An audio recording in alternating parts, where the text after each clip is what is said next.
The asbestos issue is not a thing of the past. It continues to this day. We want to end this man-made disaster. So let's ban asbestos. So there is a man in Maryland, and he is amazing. His name is Herman Hamilton, and I hope he's watching right now. There's no problem he can't handle, and he's the one that helped make the bus tour and so many other parts of this conference possible. So Herman and I have a little special treat. You haven't seen it yet. We thought that for our 10th anniversary, as Dr. Limit says, we'll be starting another decade, that we should look back on all of the conferences that we have, and we put the highlights, no lowlights, only highlights in this video. If you don't see yourself, it doesn't mean you weren't important, but we tried to cram 10 years into 10 minutes. So Sue-Ann is queuing it up, and we're ready? Okay. Are you ready for this one? No. Welcome to the 2014 ADAO Asbestos Conference. We're going to be marking our 10th anniversary, and pause for a moment as we look back. The conference every year is almost like a capsule of what's been going on the previous year, and I always look at them as these different little bookmarks. So I went to DC, and Emily goes, "Mom, I want to go with you." I said, "Okay." She goes, "I want to tell my senators how hard it is for me. I'm just 11. And finally, this very compassionate attorney came out representing the senator. He goes, "Can I just tell you a secret? You need to represent more people than just your husband." I said, "Well, I could start right now, because through this whole trip, I probably have 10 other people that I could speak for right now." He goes, "That's what you need." We went to this hearing, and I met Doug Larkin. Part of the reason why Linda and I co-founded the Asbestos Disease Awareness Organization was because we saw that there was a need for a resource that was independent of influence, that was simply science and medically based facts. And the mission that we started with holds true today. Their ultimate goal, they told me, was very simple: to provide a network of support for patients and families, and to work towards total abolishment of the use of asbestos. Linda pigeonholed me as we were standing at a meeting in... Gently recruited. Well, not so gently recruited, but gently recruited. For more than 2 years, ADAO has led the successful effort to unite the voices of thousands of asbestos victims. Your work has brought to light the need for asbestos awareness, education, prevention, and ultimately a cure. And it has even won some big battles right here in Washington. Just last month, when the Senate debated the so-called FAIR Act, which was anything but fair, you made a profound difference. When I went to the floor to oppose this bill, I quoted a letter that I'd received from one of you. To tell people that asbestos is still out there. It's not been banned in the United States. Hello, I'm Senator Patty Murray, and I am so proud to receive the Tribute of Hope Award from the Asbestos Disease Awareness Organization. It's a true honor to be presented with an award from a group comprised of selfless volunteers, and I thank you all for giving your time so that asbestos victims are given a voice. The people in this room at this time, to my mind, represent the most important people in the world of asbestos. The WHO indicates that they see asbestos as the most important occupational carcinogen. Half of the deaths from occupational cancer are caused by asbestos.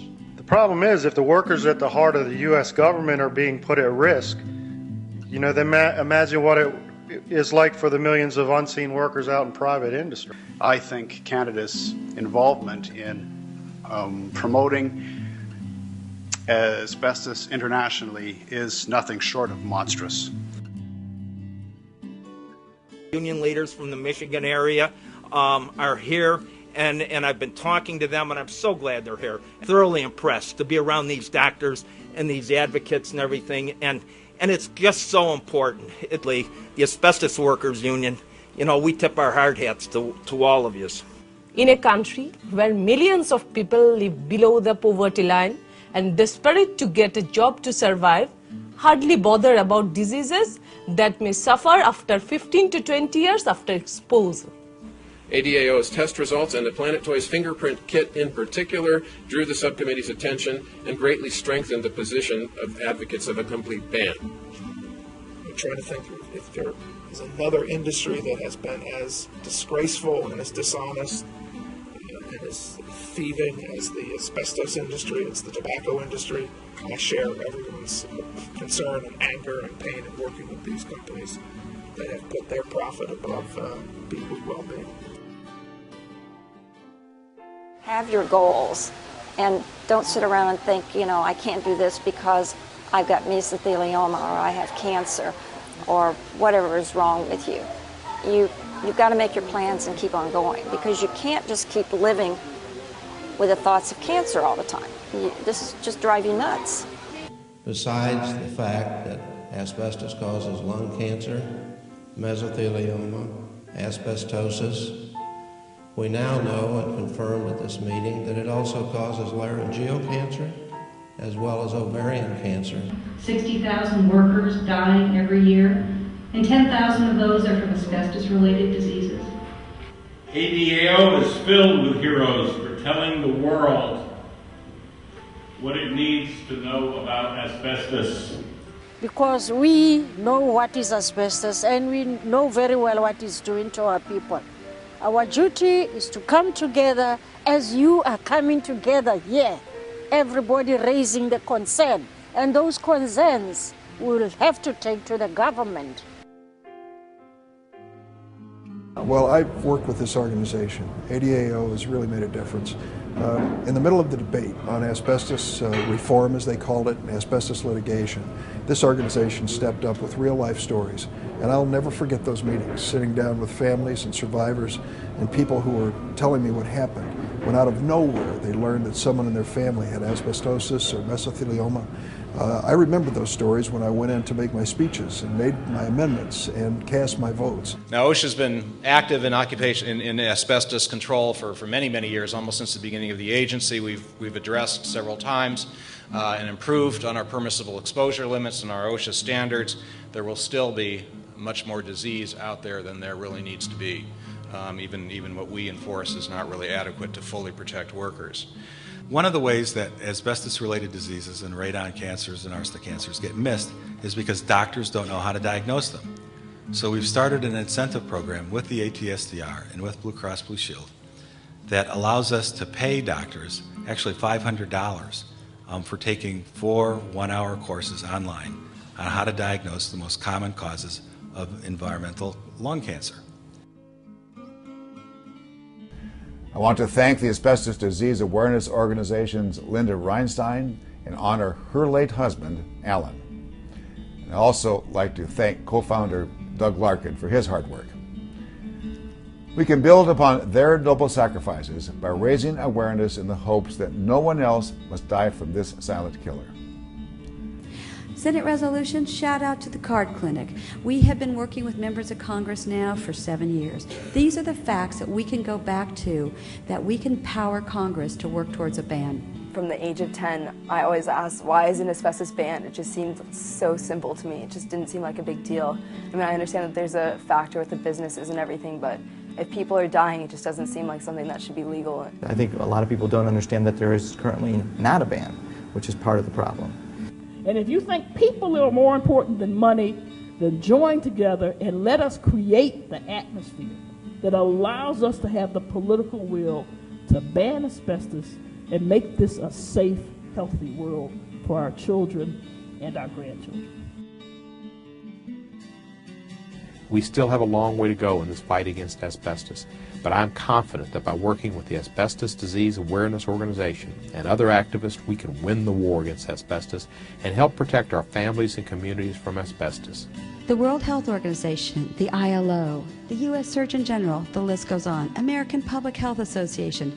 There is total consensus. Asbestos is a known carcinogen, and there's no safe level of exposure.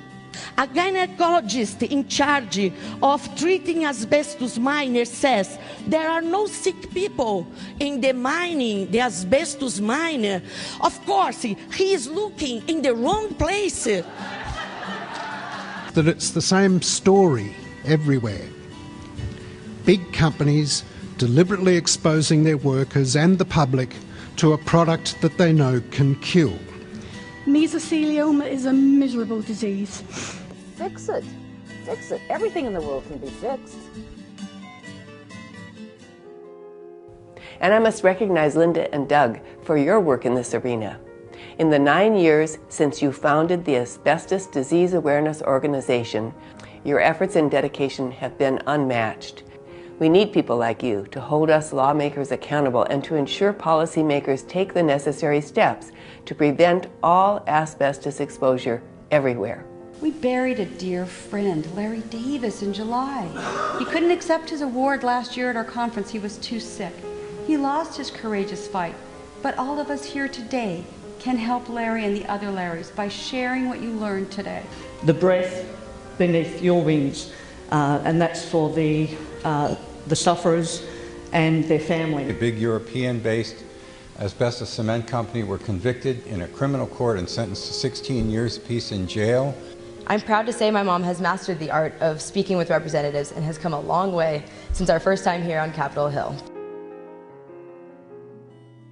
It's so important for victims and concerned citizens to tell the story of those that have been affected by asbestos.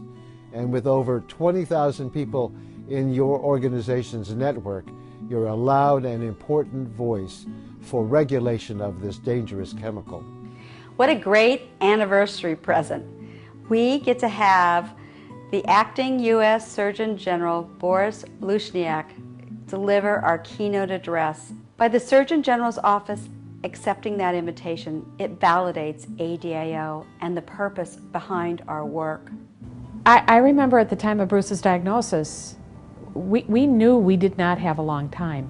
And to this day, I'm meeting mesothelioma patients who have been living for years with mesothelioma. And that's the best part, is getting to meet folks who have lived 5, 10, 15 years with this disease. I mean, if somebody's pulled into ADAO, then it's your life. It's surrounding you, it's a part of you, and you're there. After 10 years, we've grown up together. We've shared losses, but we've also shared happiness. And the one part that's probably strongest for me is that we have become this force that can't be reckoned with. Herman, I hope you liked it. It was great. Special thanks to Sue Ann Taylor and Kathy Hammond and her team for putting together, I can't even tell you how many hours of footage and looking at that. So thank you, and I hope that resonates with all of you.